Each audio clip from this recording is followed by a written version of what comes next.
Robots, experiments on people, monsters lurking in the ruins, sci-fi, adventure, mystery. The events take place in post-apocalyptic Japan. Here you will meet Kiroku and Maru as they travel together from place to place among the ruins, trying to survive and just enjoying the little things. What could bring more joy in the post-apocalypse than fresh fish you just caught, or a hot bath, or delicious wood, or maybe toilet paper? On their way they meet different people. Some of them are just bandits, some of them have built a community and sometimes even a small town. Kiriko is Maru's bodyguard and has a cool gun that shoots lasers. Although Kiriko is a bodyguard, Maru is not bad at fighting different bandits himself. Well, as long as they are human and not a bear.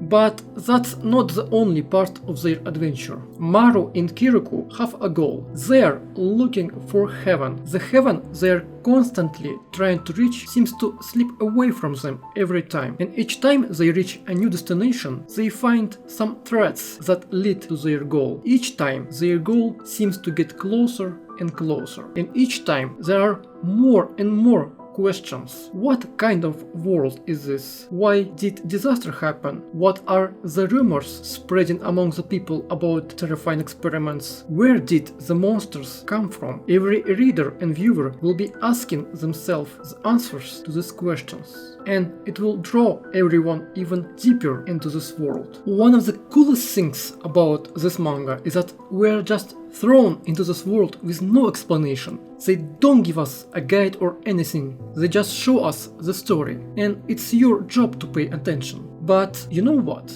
That's only one part of the story. On the other hand, we have a closed academy hidden behind the walls from the outside world. So the story has two sides, and we are alternately shown the adventures of Maru and Kiroku and the closed school. We are constantly flipping these two components as if flipping a coin. These kids haven't seen anything but these walls since birth and don't know much about the world. And you wonder, what kind of school is this? Are they trying to create a new civilization?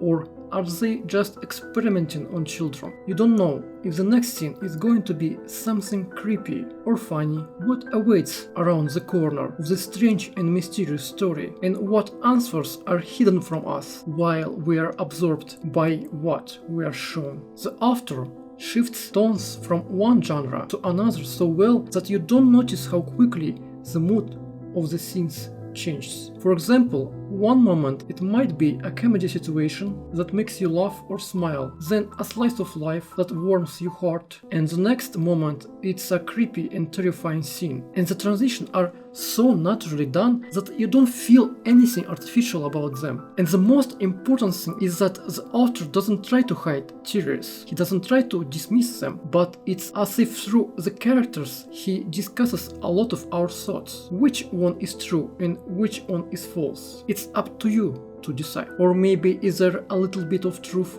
hidden in each of them? Now let's talk about the characters. The characters in the story, they are like real people. They have their own theories about what happened and why. They don't feel like pawns in the story, forced to move only when the plot requires it. They're just like real people who have their own thoughts, fears, habits. And their habits persist. One insignificant detail in their character can reappear through many chapters, and so imperceptibly and naturally that when you notice these little details, you're struck by how consistent the characters are. Let me tell you, there are a lot of messed up scenes, and actually after watching the anime and after reading the series, I can tell you it's a really dark series. Let's go back to the characters. They'll make you cry, laugh, and sometimes feel horrified.